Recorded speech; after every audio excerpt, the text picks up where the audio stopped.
Et bonjour, alors nous revoici donc aujourd'hui pour, comme je vous avais promis, vous reparler donc du séminaire. Qu'est-ce que ce séminaire du mariage à soi?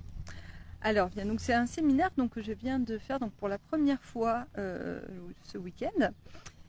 Et donc il a suscité beaucoup d'intérêt sur les personnes se sont demandé quand même mais qu'est-ce que c'était que ce séminaire de mariage à soi. Bien voilà, j'ai eu toutes sortes de retours en fait pour de personnes qui n'avaient donc pas participé et du coup qui étaient intriguées parce que voilà, de voir des retours d'autres personnes en fait ils se sont demandé quand même ce que ça pouvait bien être, pourquoi c'était si intéressant et qu'ils voulaient le refaire. Voilà. Donc je vais vous expliquer un petit peu donc ce que j'ai mis en place, mais bien évidemment c'est la première édition, donc à chaque fois que j'en referai un autre, je serai déjà plus à l'aise, il y aura certainement des choses qui vont venir aggrader le programme et la mise en place, mais dans tous les cas, déjà, voilà, je peux vous dire donc ce séminaire a eu lieu donc sur une journée.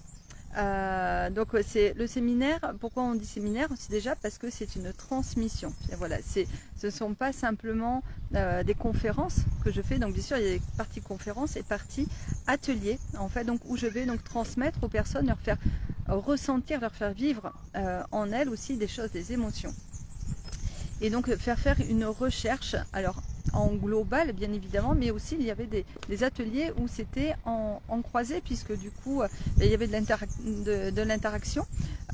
C'était un groupe relativement moyen, donc ça nous a permis quand même de garder une certaine intimité et une bienveillance aussi qui a fait donc chacune a pu parler en fait et exposer finalement son ressenti, et comme chaque personne a commencé donc à parler en transparence, en vérité par rapport à elle, du coup ça a incité les autres aussi à faire de même. Voilà.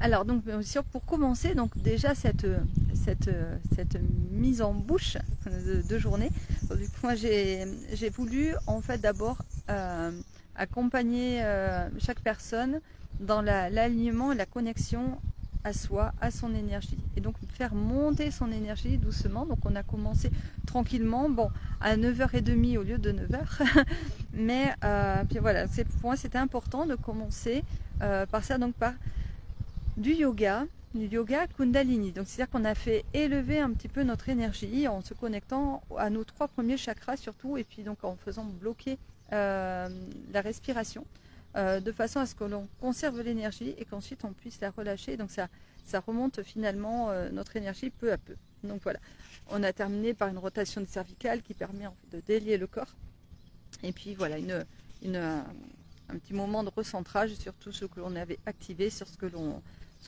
ressentait dans le présent. Ensuite, on a donc abordé ma théorie de la pomme pleine. Voilà, donc la pomme pleine qui reprend toute l'idée en fait des 5 blessures déjà de Lise Bourbeau, hein, donc les blessures que l'on expérimente en fait dans l'enfance et qui vont venir se rejouer finalement quand on est adulte, et qui viennent vraiment nous agacer, nous embêter et nous pourrir un peu la vie si on ne les a pas guéris. Donc du coup voilà, le but donc ça va être bien de toucher déjà d'abord ces blessures, et puis ensuite de pouvoir peut-être commencer à aborder une guérison. Donc voilà, à voir comment on peut venir connecter à cet enfant intérieur, et puis donc pouvoir peut-être le guérir. Alors ça se fait donc soit donc en faisant un travail en simultané avec notre enfant intérieur, ou soit en allant travailler notre histoire de vie. Et donc ça c'est vraiment un coaching protocole PNL que je fais en particulier, puisque donc chaque cas étant différent. Alors, donc on ne peut pas faire ça sur un atelier de séminaire, c'est un peu compliqué. Donc du coup voilà, je l'ai abordé un peu plus en grand, mais ça a fait énormément d'effets quand même. Les personnes déjà ont pris conscience finalement de leur blessure. Et donc voilà, ça a permis en fait de mettre le doigt sur aussi ce fameux triangle de Karpman. Donc puisque Karpman donc a a en fait créé une théorie en fait d'un triangle de victime, sauveur et bourreau. Donc ce triangle, donc c'est ces trois positions dans lesquelles on est simultanément en fait, on va aller prendre une position, échanger de position en fait régulièrement. Et quand on est en relation donc avec quelqu'un et que notre blessure va être activée en fait. Et donc là, justement, là j'ai expliqué donc voilà la métaphore de la pomme pleine par rapport à la légende en fait d'Adam et Ève. Donc voilà, j'expliquerai peut-être de nouveau ça un autre jour. Mais voilà, c'est quelque chose qui était complet, en fait, une pomme qui était complète s'est retrouvée avec un manque. Et c'est là que le triangle de Karpman en fait c'est créé. C'est aussi d'ailleurs le triangle de Karpman que l'on retrouve dans l'analyse transactionnelle. À laquelle je suis en train de me former. Et donc voilà, Karpman a aussi donc amené sa pierre à cet édifice-là pour comprendre en fait les systèmes de transactions, d'interaction donc en fait entre les individus. Voilà. Donc du coup voilà, on est parti donc sur un petit dialogue interne en fait, voilà, où je posais des questions, hein, quelle blessure créer ces vides, ces bosses dans ma pomme. Voilà, j'ai demandé de visualiser déjà chacun sa pomme en fait. Et donc du coup, les personnes ont pu visualiser et puis voir effectivement si elles étaient bien lisses ou si effectivement il y avait des creux et des bosses. En général, on a toujours des creux et des bosses quand même, c'est très rare. Même moi, elle n'est pas lisse. Donc voilà, on n'a pas une perfection comme ça du tout. Donc du coup, voilà. Donc voir quelles blessures donc créer ces bosses et ces creux, et puis qu'est-ce que je cherche chez l'autre en fait quand je me sens vide. Voilà. Ensuite, donc j'ai proposé un travail d'écriture individuelle. Pardon. Donc où je demandais de répondre à qu'est-ce que je cherche chez l'autre. Voilà. Et puis comment je peux me nourrir moi-même en fait pour me guérir cette blessure. Comment je peux m'apporter ce que finalement je recherche chez l'autre. Voilà, alors, ce sont deux questions qui paraissent simples comme ça, mais je vous assure que vraiment, quand on se pose pour y répondre, eh ben, ça pousse vraiment à la réflexion. C'est pas si évident. Voilà, en fait, on a vraiment une réflexion à faire sur ça pour ne pas aller effectivement automatiquement chercher dans l'autre en fait ce qui va venir nous guérir et nous apaiser. Voilà, l'idée vraiment c'est d'arriver à être autonome et donc à pouvoir apaiser son émotion tout seul, comme un grand, comme une grande. Voilà. Donc alors bon, bien sûr j'ai fait donc quand même un protocole donc que j'appelle une dissociation simple. C'est-à-dire que j'ai fait imaginer aux personnes donc leurs blessures donc sur un grand écran, si elles voyaient donc une scène qui représentait donc la blessure qu'elles vivent quand même le plus souvent. Et donc voilà, elles le voient donc là sur une grande scène avec des détails, tout ça, comme je les ai plongés un peu dedans. Et puis ensuite, donc, j'avais fait faire un ancrage positif avant. Et donc du coup, je leur ai demandé de reprendre cet ancrage positif, en fait, donc cette image positive qu'ils avaient connectée, donc un souvenir où ils étaient sereins, où ils étaient bien. Et donc de venir mettre cette image superposée au-dessus, donc en petit, dessous.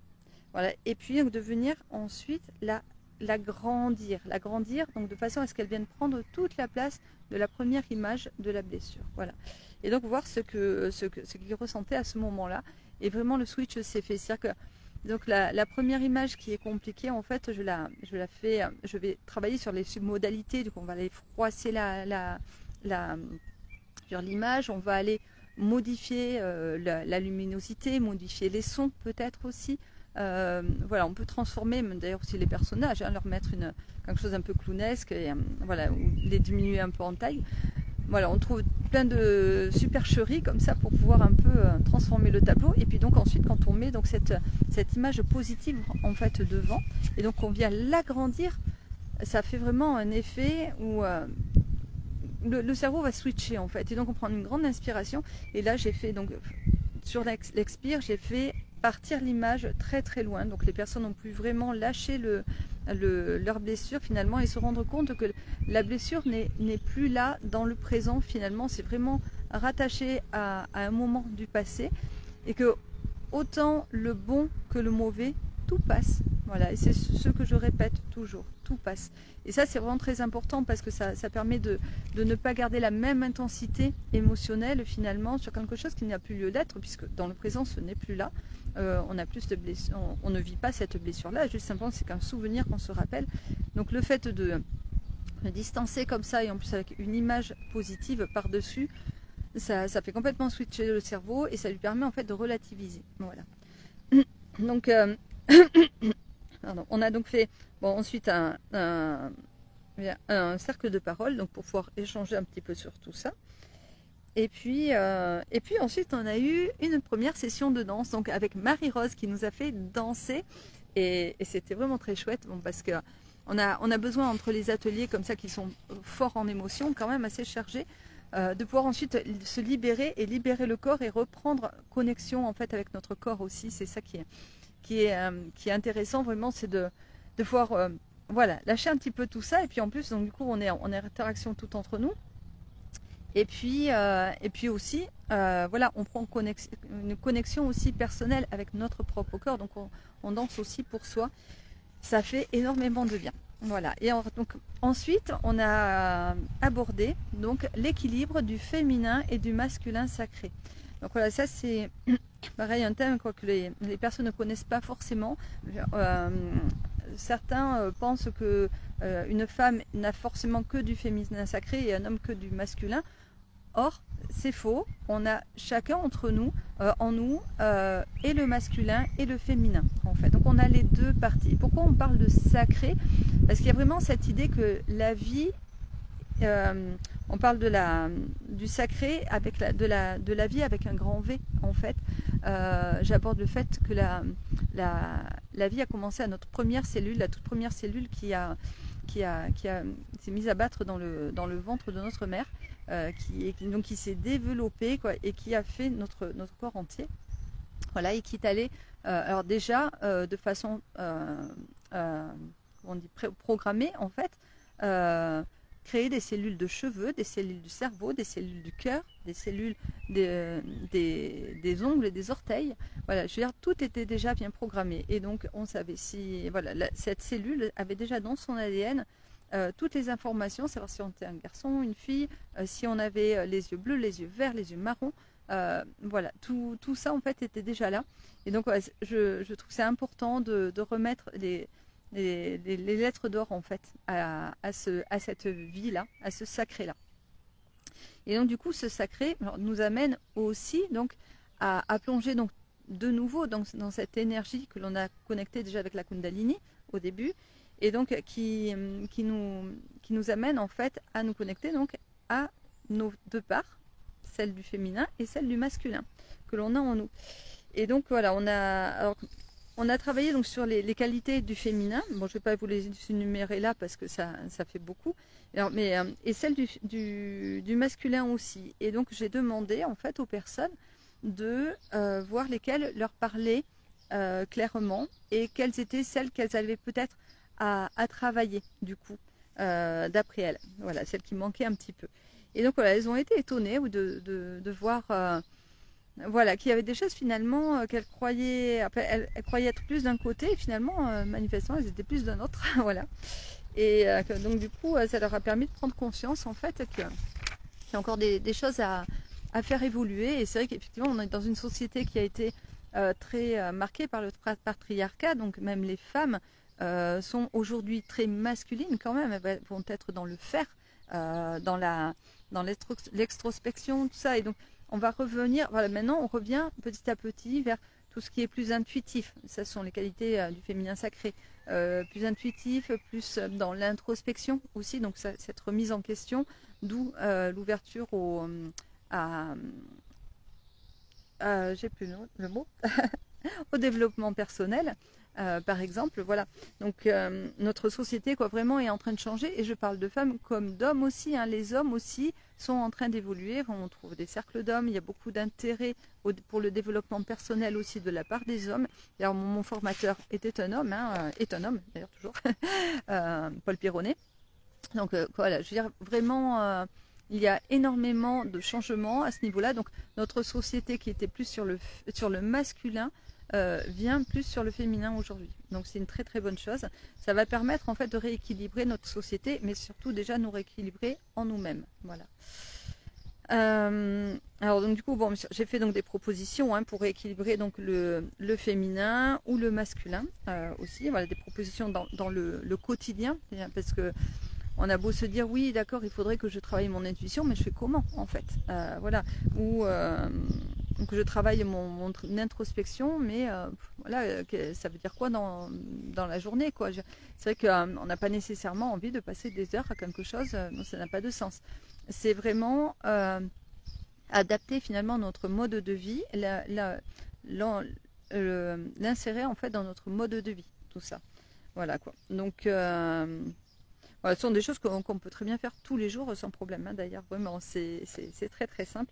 Donc voilà, des choses que j'ai abordées, je peux vous dire comme ça en gros, hein, par exemple, savoir prendre du repos pour le féminin sacré et faire le vide, peut-être 5 minutes de cohérence cardiaque ou de méditation en pleine conscience, tout en faisant sa vaisselle par exemple, ou en tondant la pelouse, voilà. Ça peut être aussi tenir un journal donc, où on va marquer nos désirs, nos pensées, nos sentiments. Nos craintes, nos espoirs, nos intentions, voilà, des choses comme ça, ou nos attentes.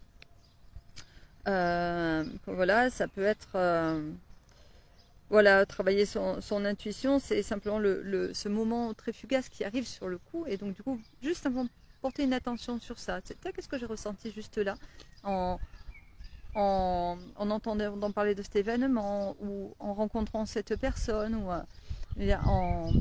en pensant en fait à un lieu que je voudrais voir, ou que je compte aller voir. Voilà. Après, le masculin sacré, on peut par exemple le travailler en apprenant à concrétiser des projets, que ce ne soit pas juste des rêves, mais justement qu'on puisse prendre un petit bout et peut-être le matérialiser, du coup aller vraiment jusqu'au bout, en vivant aussi l'instant présent. Voilà, ça c'est des qualités masculines en fait, du masculin sacré, en portant ses convictions, en étant inébranlable dans ses convictions, voilà, être entier, fier, et savoir s'exprimer sur ses convictions. Voilà, donc tout ça, voilà, ça fait partie donc de l'atelier du féminin et du masculin sacré, donc que j'ai proposé. Et puis ensuite, donc on a refait de nouveau deux petites danses comme ça, toujours sur des chansons d'ailleurs que j'ai vraiment triées avec Marie-Rose, donc qui elle aussi donc nous faisait danser. Donc Marie-Rose a une formation de base de sophrologue, et elle travaille en EFT aussi. Mais du coup, elle connecte vraiment les personnes à leur joie, au présent et à leur corps. Voilà, elle leur fait vraiment traverser les émotions par le corps. Et j'ai trouvé ça vraiment très très intéressant, le fait qu'elles viennent co-animer avec moi, voilà, entre les ateliers comme ça. Donc vraiment, voilà, les chansons étaient très ciblées par rapport aux ateliers que je venais de faire. Et donc voilà, c'était très parlant. Quand elles étaient en anglais, j'avais mis la traduction de toute façon. Donc voilà, on avait toujours le sens des chansons.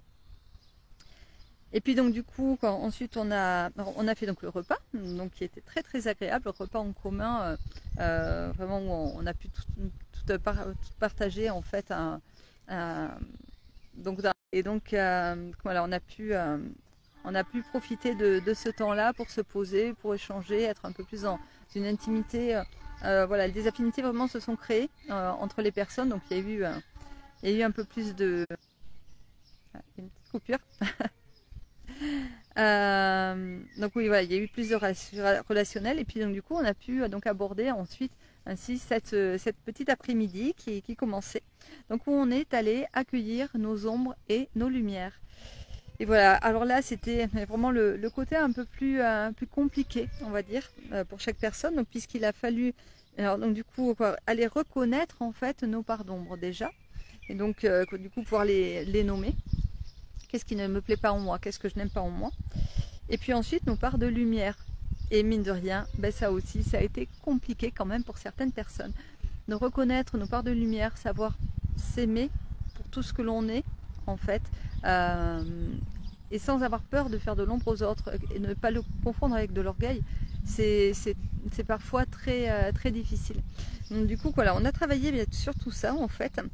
Donc du coup, on a fait donc une petite exploration intérieure, donc par un petit protocole PNL, encore une fois, donc j'ai pu proposer donc de mettre la part d'ombre d'un côté avec une couleur et l'associer donc à un geste, et puis de l'autre côté aussi la part de lumière donc sur l'autre main, et donc aussi l'associer donc à un geste pareil et une couleur. Et puis donc ensuite, on a demandé à chacune des parts ombre et lumière si elles avaient un message à transmettre ou quelle était sa fonction et son intention positive.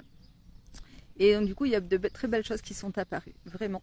Et alors là, ensuite, donc j'ai proposé donc de faire les deux gestes en même temps et de laisser les couleurs se mélanger intérieurement. Et alors là, vraiment, il y a eu des choses très intéressantes. Chaque personne a eu vraiment une expérience différente. Et moi-même, je l'ai fait à ce moment-là pour aller un peu plus en profondeur sur mon travail personnel. Et oui, vraiment, j'ai senti que ça s'équilibrait finalement, que les deux parts servaient le même but. Voilà. Et que c'était simplement le but de la vie, quoi, servir la vie. Donc, pour moi, ça a été tout à fait OK. Et donc, ça aide vraiment à accepter beaucoup plus ces parts d'ombre et ces parts de lumière. Et donc, du coup, là, ça nous a permis d'être vraiment dans l'acceptation de notre entièreté et donc l'amour propre. Et donc de nous accepter dans l'ici et maintenant. Voilà. Donc on a pu se déposer après par une grande inspiration dans le bassin. Et donc être vraiment en présence avec soi-même et tel que l'on est. Et alors ensuite, après donc du coup j'ai proposé de faire une petite écriture spontanée. Voilà. Et puis après ensuite, bon, c'est vrai que je n'ai pas pu développer le reste parce qu'on avait pris un peu de retard. Donc ça me sert de leçon, mais pour pouvoir donc la prochaine fois prévoir un temps de battement pour la mise en route, parce que du coup tout le monde n'était pas prêt dès le départ. Bien, donc voilà, j'ai enlevé un petit bout là de travail en binôme ou trinôme, mais ça donc du coup ce sera mis donc pour la prochaine fois. Ça c'est sûr. Et puis il y avait un travail avec des bougies, des mots, des symboles, tout ça que je voudrais donc mettre pour la prochaine fois. Donc ce sera une nouveauté, du coup, pour ceux qui voudront y assister, quoi, et qui participer et qui auront déjà participé à ce séminaire-là. En fait, du coup, il y aura quand même des nouveautés, des changements. De toute façon, ce ne sera pas le seul, il y en aura d'autres aussi. Et puis ensuite, donc, du coup, on a pu redanser de nouveau, donc deux chansons. Et enfin, donc, on a donc travaillé sur une connexion au moi du futur. Alors ça, c'est une connexion que j'aime beaucoup faire, quoi. Donc, du coup, je propose en fait aux personnes de venir interviewer leur moi du futur dans 5 ans, puis dans 3 ans, puis dans 1 an.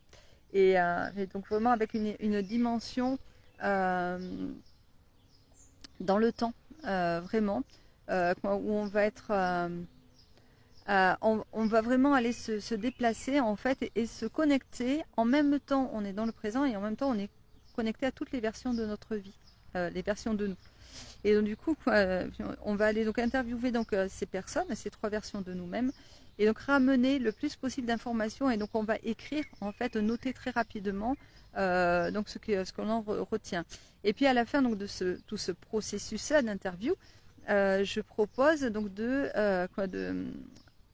recevoir comme un espèce de fax finalement, donc de ces 3 versions, et qui nous rappelle donc ce qui est important pour nous. Et donc on va aller connecter à 5 importants, et donc je fais rappeler par moyen mémotechnique, voilà, en faisant avec les doigts, les 5 doigts de la main. Et donc du coup ensuite, après donc on va laisser donc toutes ces informations de nouveau s'intégrer en nous. Et donc après je propose aux personnes de pouvoir les noter quand même, pour pas les oublier. Et ensuite donc de me faire un mail en fait, ou les écrire donc sur un groupe WhatsApp donc que l'on a créé. Et donc du coup je vais donc chaque mois en fait prendre donc note de leur lettre au mois du futur, et en fait leur renvoyer à chacune Donc voilà, chaque début de mois, parce qu'elles auront oublié, en fait, est-ce qu'elles auront marqué. Et donc le fait de le recevoir, ça va venir les reconnecter finalement à ce qui est important. Et ça, c'est un moment très plein d'émotions, en fait, en général, parce que quand on le reçoit, on a vraiment oublié. On a oublié un mois après déjà, ce qu'on avait écrit, ce qu'on avait ressenti et pensé. Et donc du coup, le fait de recevoir ça, c'est comme si on s'était reconnecté carrément au séminaire. Et donc toute l'énergie revient. Et là vraiment, réellement, on a juste une envie. Ça nous permet finalement de faire germer ces petites graines en nous. Et donc de pouvoir petit à petit, au fil des mois, mettre en place des actions. Et donc changer, modifier notre vie finalement pour atteindre notre version du futur. Voilà. Et puis donc on a redansé. Et enfin, là, on a accueilli donc le moment de la cérémonie, qui était le moment le plus marquant, le plus important certainement de ce séminaire, puisqu'on venait pour ça. Et donc, bon, bien sûr, j'ai proposé à chacune des personnes, en fait, ouais, de s'avancer. Donc sur une musique évidemment qui était très appropriée, et donc de répéter après moi donc des mots qui étaient assez touchants pour les personnes et qui vraiment étaient là aussi comme des graines que je semais à chaque fois, et avec beaucoup d'amour et d'intensité et d'émotion. En fait, donc je les regardais les yeux dans les yeux, et à chacune donc je leur demandais donc de répéter ces mots. Elles les ont répétés et on était pleine de larmes en fait, parce que c'était très très émotionnel. Et donc du coup voilà, on a pris des photos de chacune quand même aussi à ce moment-là, où chacune des personnes donc a pu se dire oui, s'accepter dans son entièreté, se faire confiance vraiment, se promettre d'aller réaliser ses rêves en fait. Et donc ensuite, eh bien, je donnais la bénédiction du cercle des personnes qui étaient là, ma bénédiction aussi. Et puis voilà, on a pu donc ensuite refaire un peu de danse, parce que c'était quand même un moment très fort. Voilà, j'avais expliqué que ce mariage est une promesse de fidélité à soi-même. En nous choisissant, nous ouvrons la voie à des relations plus saines, plus conscientes et plus belles. Et c'est vraiment ce que l'on a ressenti. Et d'ailleurs, quand on a dansé, en fait, c'était tout ça qui s'est exprimé. Voilà, donc on a eu de beaux feedbacks après ensuite. Et puis donc j'ai fait une petite interview de chaque personne pour avoir sur le à chaud du coup les retours. Bon, mais bien sûr, par contre, ça, je les garde en privé, parce que bon, je pense que les personnes n'ont pas nécessairement envie forcément là d'être de suite médiatisées. Mais bon, voilà, peut-être que plus tard, je verrai à redemander. Mais voilà, pour le moment, en tous les cas, quoi, ces interviews donc restent privées. Et je veux surtout voilà, remercier chacune des personnes pour sa présence. Chacune des personnes aussi qui n'étaient pas là mais qui ont eu le désir d'être là, parce qu'elles l'ont exprimé, et que déjà voilà, il y a des lieux qui sont en train de se chercher, des possibles dates, il y a des choses qui sont déjà en train de se mettre en place en fait dès maintenant, pour des prochaines journées de séminaires un peu partout en France. Donc voilà, vraiment, si vous désirez vous aussi pouvoir vivre en fait ce séminaire, ce mariage à soi, je vous invite donc à me contacter, comme je vous avais déjà dit lors d'une dernière vidéo. N'hésitez pas, voilà, à me noter soit en commentaire, soit en MP, voilà, votre lieu, déjà votre lieu de vie. Et puis donc voilà, que je puisse voir un peu ce qu'il y a sur les alentours. En fait, je recherche des Airbnb, des choses comme ça, ou si vous connaissez vous-même déjà une salle pouvant accueillir donc suffisamment de personnes, entre 10 et 15 personnes vraiment maximum. Pour le moment, je pense que c'est mieux, parce que sinon c'est compliqué, voilà, pour moi, disons, de gérer le groupe. Sinon, même 15, ça fait vraiment, c'est quand même un gros groupe au vu de tout ce qu'on fait. Voilà, donc voilà, au moins une dizaine de personnes en tous les cas. Et puis ensuite, il faut qu'il y ait aussi des couchages possibles, donc pour les personnes autour, puisqu'il y a des gens qui se déplacent vraiment de loin. Donc voilà, là il y a des personnes vraiment qui sont venues de Normandie, de Montpellier, et on était au Pays Basque là, donc vous voyez que ça fait quand même des gros déplacements. Il y a une personne de Bordeaux aussi. Donc voilà, il y a quand même des déplacements qui se font. Les personnes n'hésitent pas à venir de loin. Donc voilà, si vous êtes intéressé, voilà, surtout dites-le moi dès maintenant pour qu'on puisse planifier tout ça. Et puis ben moi je vous souhaite en tous les cas une très belle fin de semaine. Et puis profitez de ce climat qui est assez agréable, où il ne fait pas encore trop chaud, il y a encore voilà, un air qui est là, un air frais, et en même temps c'est la promesse d'un bel été où on va pouvoir profiter peut-être d'aller se baigner, de prendre des vacances, voilà. Donc pour ceux qui ont prévu ça en tous les cas, ben ça y est, c'est là. Voilà. Je vous fais en tous les cas de gros bisous à tous. Voilà, et je vous dis à très vite, en tous les cas dimanche prochain pour un nouveau thème. Bisous!